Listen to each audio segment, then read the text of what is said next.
makikita nyo po dito, mahaba na yung pila ng mga tao papunta na Ayala.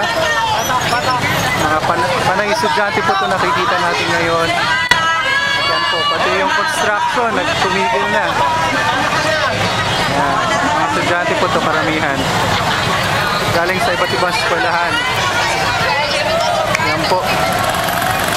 Traffic na po dito sa Ayala. Sa Makati pala. Pasay. We're now in Pasay Road and traffic is bad. Here we go.